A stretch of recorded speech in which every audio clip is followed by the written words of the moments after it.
여러분 안녕하십니까, 누리PD입니다. 자, 김문수 후보라고 해도 되겠죠. 이제 지금 출마자들이 국민의힘 계열에서는요 20명 정도 될 것 같다 그러네요. 20명. 정확한 숫자를 지금 가늠하기가 어려울 정도입니다. 나경원 의원도 이제 출마 선언을 이제 사실상 했고요. 그래서 지금 뭐 최소한 17명, 18명은 기본 뭐 찍고 한 20명까지도 간다라고 하는데요. 야, 정말 전대미문의 사태입니다.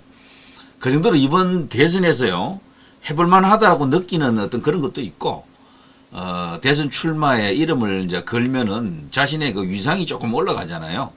그런 것도 노리는 것 같고, 이제 지방선거가 멀지 않았기 때문에 단체장 선거에 나가려고 하는 대선 주자급 인물들 중에 미리 이제 선거 운동을 한다라고 볼 수 있겠죠. 이번 대선을 겨냥하는 것은 아니고요.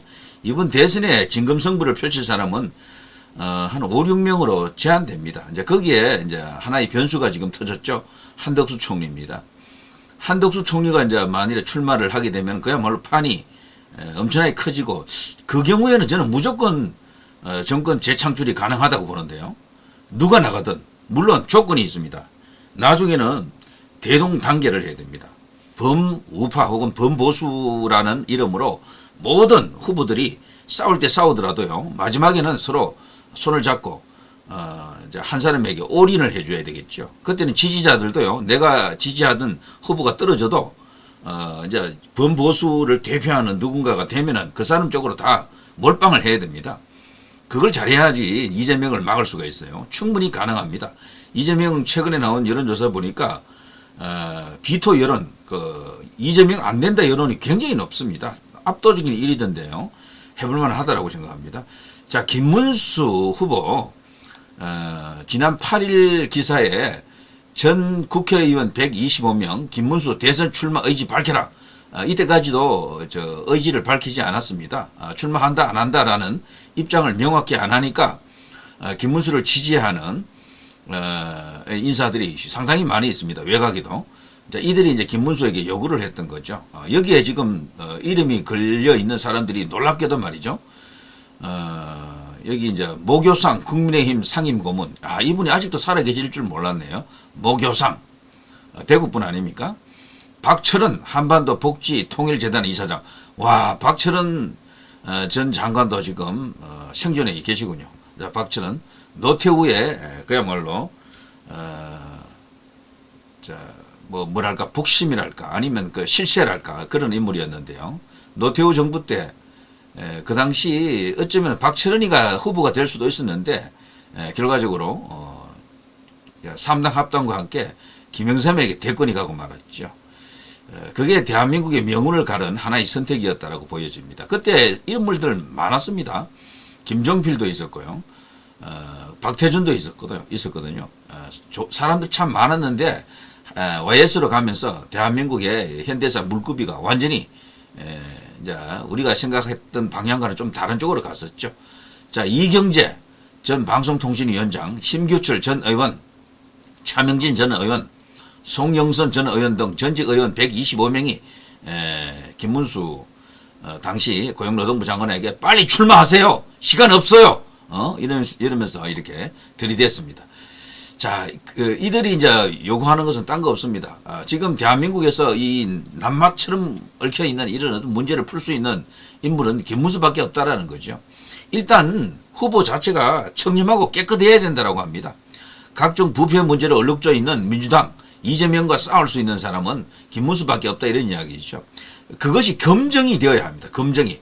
본인도 깨끗해야 되지만 그 가족, 그 집안이 깨끗해야 돼요. 그런 면에서 볼 때는 그야말로 김문수를 대체할 수 있는 사람이 없다라고 할 수도 있겠죠.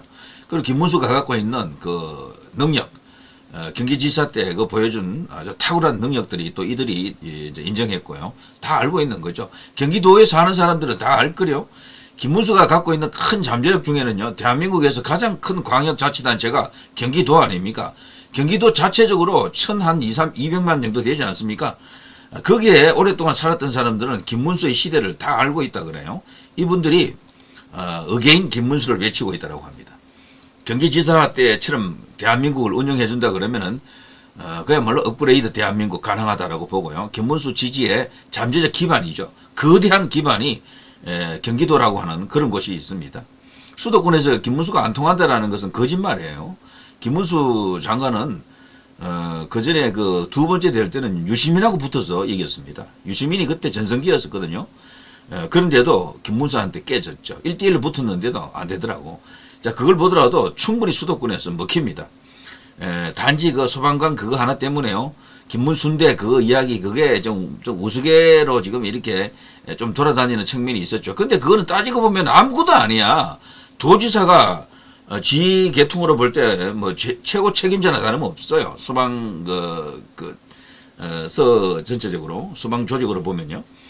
그러면 그때 당시 상황 근무하는 그분이 소방관이 말이죠. 관등 성명을 대야죠. 도지사 김문수입니다 하면 자기도 누구인 걸 밝혀줘야 돼요. 설사 김문수입니다라고 말하지 않더라도 거기 상황실로 전화가게 되면요. 내 상황 근무자 누구누구입니다. 이렇게 말을 해야 되는 거야. 그게 매뉴얼이라고. 그런 말을 하지 않으니까 김문수 당시 이제 지사가 이제 그것을 확인하는 과정이었는데 그게 그냥 녹취가 돼가지고 이게 그냥 알려지면서 조금 우습게 된 그런 측면이 있는데 사실 그거 아무것도 아닙니다. 예. 매뉴얼대로 하면 그 당직 그 상황실 근무자가 사실은 질책을 받아야 되는 거죠. 자, 이렇게 이제 많은 사람들이 요구를 하자. 이제 덕달같이 이제 김문수 장관이 이제 대선 출마 선언을 했습니다. 누리 PD도 누구보다도 빨리 김문수 장관 보고 후보 보고 출마하시라고 출마 선언하라고 체건했었죠. 자, 김문수 대선 출마 선언 12개 제목 이재명 이길 깨끗한 후보는 나다. 이재명을 이길 여러 가지 조건 중에요. 깨끗하다, 청렴하다라는 게 하나 있겠고 또 하나는요. 검증으로부터 완전히 자유로운 인물이다라고 볼 수 있습니다. 김문수는 검증할 게 없어요. 네거티브 당할 일이 없습니다. 이분은. 근데 보수 후보는 무조건 깨끗해야 돼요. 예전에 보면요. 반기문이라든가 고건 이런 사람들도 얼마나 훌륭합니까? 검증 들어가니까 바로 그냥 무너지더라고. 저는 한동훈도 바로 무너진다고 봐요. 검증하면은. 그 집안하고 그 처가 쪽이 너무도 어지럽더라고. 안 됩니다. 그렇게 되면요. 지금 홍준표도 사실 털면 털리는 사람 아닙니까? 오세훈도 사실 그 지금 문제 많잖아요. 지금. 명태균 건도 있고. 그래서 지금 보수에서 국민의힘 내부에서 누군가를 찾는다라고 하면은 가장 완벽한 카드가 김문수가 맞다라고 생각이 들어요. 자, 그리고 여기에 또 사상적으로도 검증이 됐고요. 지금 현재 이 정통 우파적 가치를 구현할 수 있는 유일한 후보다 이제 이렇게 생각이 되고요. 아무튼 소신과 강단, 용기와 그리고 희망을 동시에 전해줄 수 있는 미래 비전까지도 갖고 있는 인물이죠. 능력 면에서도 탁월합니다. 도저히 따라갈 수 없는 그런 어떤 타고난 행정력을 경기지사 때 보여줬었죠. 판교 개발의 주인공, 그리고 저기 삼성전자를 그 유치하는 과정 속에서 말이죠. 세계적인 기업을 일군 데 있어서 경기지사가 당시 김문수의 역할이 굉장히 컸다 그러죠. 그리고 수도권 광역 교통망 GTX 이런 등등을 전부 김문수의 작품으로 다 남아 있습니다. 엄청난 어떤 그런 영향을 보였다라고 볼 수가 있겠죠. 그리고 이재명에 비해서 상대적으로 그런 능력 면에서도 이제 우위에 설 수 있고요.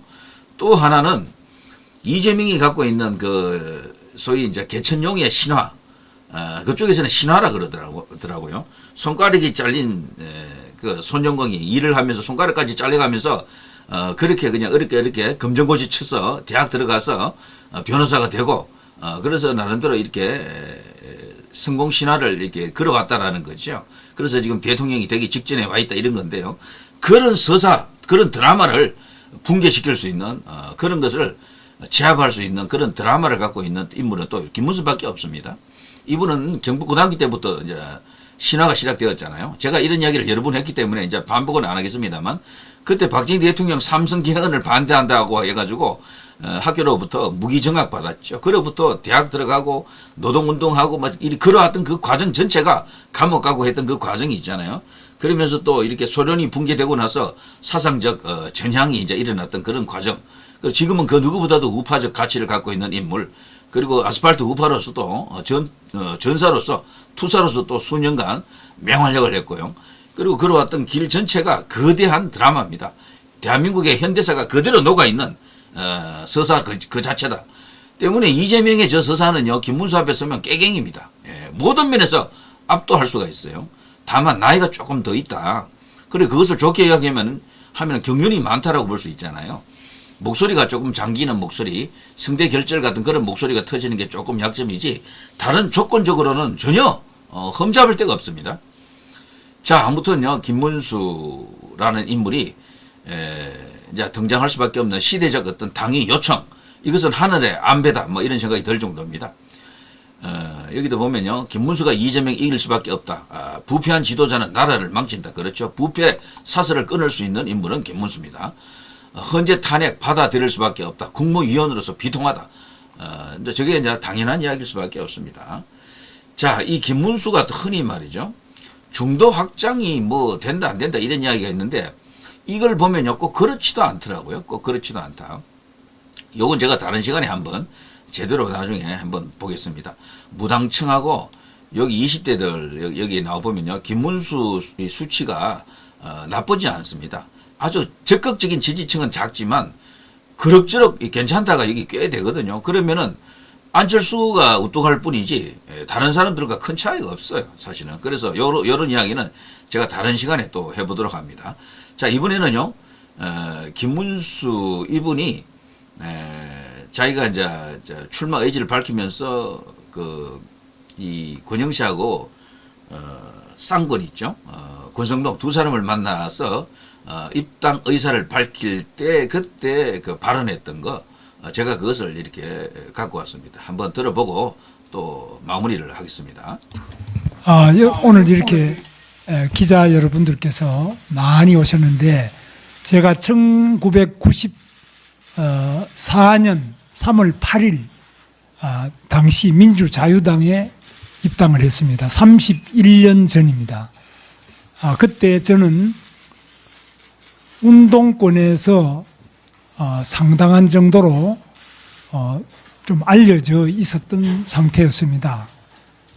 저는 1969년 고등학교 3학년 때 박정희 대통령의 삼선 개헌을 반대했다고 해서 무기정학을 받았고, 대학에 들어온 다음에는 제적을 2번 당했습니다. 제가 공장 생활을 7년 동안 했는데 그동안에 노조위원장도 하면서 해고를 2번 당했습니다. 그리고 유신 이후부터 시작해서 1972년 유신부터 550을 거쳐서 1987년 현행 헌법이 완성될 때까지 직선제 대통령 선거가 다시 복원될 때까지 15년이라는 그 시간 동안 오직 대통령 직선제 개헌, 우리 국민의 주권을 찾는 데 노력하자. 그런 노력을 하면서 그 길 중에 하나가 바로 우리 대한민국의 자유민주주의 체제를 부정하는, 군사 독재를 타도하자는 그런 명분으로 계속 투쟁을 했는데, 제가 감옥에서도 2년 반 이상을 보냈습니다. 그런데 사실 그러한 과정을 통해서 제가 생각했던 것은 소련이 무너지면서 제가 꿈꿨던 유토피아는 그것이 아니었다. 제가 싫어했던 미국이나 일본이나 이런 나라들이 소련보다는 훨씬 풍요롭고도 자유로운 나라다라는 것을 저는 1990년 소련의 붕괴 이후에, 철의 장막이 거친 이후에 깨닫게 되었습니다. 그리고도 약 4년의 방황을 거쳐서 그럼 우리 대한민국이 가야 될 길은 스웨덴 같은 사회민주주의냐, 아니면 제가 싫어하는 미국이나 일본 같은 이런 자유민주주의냐, 깊은 고심과 제 나름대로의 탐구를 한 4년 이상 했습니다. 결론은 우리 지금 자유민주주의 대한민국의 길밖에 없다. 그리고 이 길은 우리가 꿈꾸는 유토피아는 아니지만 매우 부족한 것이 많은 제도이지만 이것을 우리들이 함께 노력해서 조금씩 더 나은 방향으로 고쳐나가는 점진주의적 개량의 방식으로 더 낫게 고칠 수 있다. 이런 확신을 가지게 됐습니다. 혁명은 쉽게 생각하고 유토피아는 매우 낙원같이 느껴지지만 그것은 이 세상에 없다. 매우 힘들고 어려운 길이지만은 차근차근 한 발 한 발 고쳐나가는 것만이 우리 인류가 해야 될 길이다. 그것은 바로 인간이 불완전하기 때문에 그 불완전한 때문에 우리는 자기의 머릿속으로 생각한 혁명을 한꺼번에 이룰 수 있는 그런 유토피아는 없다는 것을 깨닫고 제가 욕하든 제가 돌 던졌든 우리 자유민주주의 대한민국을 선택했습니다. 그 뒤로 저는 한 번도 생각이 바뀐 적이 없었습니다. 다만 이 자유민주주의 대한민국을 위협하는 형태는 다른 민주주의라고 말하지만 그러나 내용상으로는 대한민국 체제를 부정하는 이러한 부분을 어떻게 고칠 것이냐 생각하면서 정말 우리 국민의힘이 너무 무력하지 않느냐 이런 생각을 가지고 광장에서도 싸웠습니다. 저는. 그러나 그것도 또 많은 문제를 가지고 있습니다. 결국은 지금 제가 당에 다시 오늘 입당하게 된 것은 제가 무슨 대통령을 하기 위한 수단으로서 이 당을 생각한다든지 또는 선거를 위한 수단으로서 이 당을 선택한 것이 아닙니다. 저는 이 국민의힘이 부족한 점이 많지만 그래도 대한민국의 정통성을 가장 지키고 있고 또 부족한 가운데서 끊임없이 자기 성찰을 하면서 고쳐나가는 그런 훌륭한 분들이 계시기 때문에 이 당에서 우리 대한민국의 위기를 극복하고 국민들의 민생을 개선하는 데 노력하고자 해서 오늘 다시 입당원서를 우리 권영세 비상대책위원장님께 내고 또 우리 권성동 대표님과 또 여러 당원 동지를 모시고 정말 우리 위기에 처한 대한민국, 청년들이 절망하지 않는 대한민국으로 발전시키기 위해서 그리고 경제가 제로 성장이 아니라 경제가 보다 더 성장하고 또 국민들이 행복하게 살 수 있는 복지를 이루는 그런 우리 대한민국을 만드는 데 국민의힘이 가장 훌륭한 일을 할 수 있다는 확신을 가지고 오늘 다시 이 당에 입당원서를 내었습니다. 저는 믿습니다. 이 세상에 그 어느 곳도 폭력으로 유토피아를 이룰 수 없다. 그리고 이 세상에 그 어떤 곳도 폐쇄된 북한처럼 폐쇄된 독재 체제로 유토피아를 이룰 수 없다. 그리고 다수라고 해서 연속적인 무한정 세계 신기록을 세우는 무한정 탄핵으로는 절대로 민주주의를 이룩할 수 없다. 그것은 민주주의라는 이름을 가지고 있지만 그것이야말로 독재의 본질이라고 저는 생각하고 있습니다. 이런 정도를 넘는 과도한 탄핵 그리고 일반 국민들이 수긍하지 못하는 그런 부도덕함을 가지고는 절대로 정치를 할 수 없다는 것을 저는 꼭 우리 국민의힘이 보여줄 수 있을 것이라고 확신합니다. 그것은 어떤 이름으로라도 우리 대한민국의 지금까지 80년에 걸친 해방의 역사와 또 우리 민주주의 역사가 반드시 승리하는 길을 저는 함께 가고자 합니다. 우리 국민의힘이 꼭 승리하기를 바라고 앞으로 우리 대한민국이 훨씬 더 번창한 세계 G3, G5 최고의 자유민주주의 국가로 가고 마침내 자유통일을 이루는 그때까지 국민의힘이 힘차게 발전할 수 있기를 기원하고 저도 귀퉁이 한 역할을 하도록 하겠습니다. 언론인 여러분들께서 특별히 관심을 가져주신 데 대해서 감사를 드립니다. 감사합니다. 네, 부연 설명이 필요 없겠죠. 국민의힘에서 나갈 수 있는 대선 주자는요, 일단은요, 금중으로부터 자유로워야 됩니다. 저 좌파들은 네거티브 준비 다 하고 있어요. 다 틀린다고 봅니다, 저는. 다른 사람들은.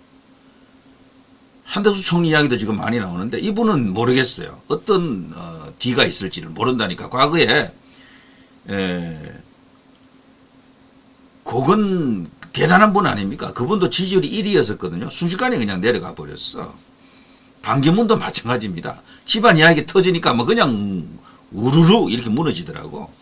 때문에요. 검증된 사람들 중에 D가 깨끗한 사람 일단 1차적으로 중요하고요. 그리고 제가 볼 때 여러분도 아마 동의할 겁니다만 이왕이면 김문수로 이기면 완전하게 이기는 거예요. 100점짜리 승리입니다. 가령 다른 사람이 나가서 이길 수 있다 치더라도 그 승리의 기쁨이 다른 거죠. 수준이. 100점짜리 승리고 김문수는 다른 사람이 나가서 이기게 되면은 100점에는 못 미치는 뭐 80점, 70점 이런 게 되겠죠. 일단 이재명을 막았다라는 의미가 있을 겁니다. 그 정도는. 자, 아무튼 김문수 이야기를 한꺼번에 다 할 수 없습니다. 시리적으로 제가 뭐 수십 개를 해야 될 겁니다. 자, 이 정도 하고요. 김문수 이분이 목소리가 사실은 관리를 잘해야 됩니다. 지금 제가 들려드린 요 지금 저 발언도 들리지도 않는 목소리였어요. 너무도 작아 목소리가. 지금 뭐 목이 안 좋으신 거야. 그러니까 그걸 제가 정폭을 무려 400배를 그러니까 4배를 한 겁니다. 4배를. 그렇게 하니까 목소리가 들리더라고. 그러니까 이게 이제 목소리 관리를 특별히 잘 해주실 것을 부탁드립니다. 자, 누리 PD 김준희였습니다.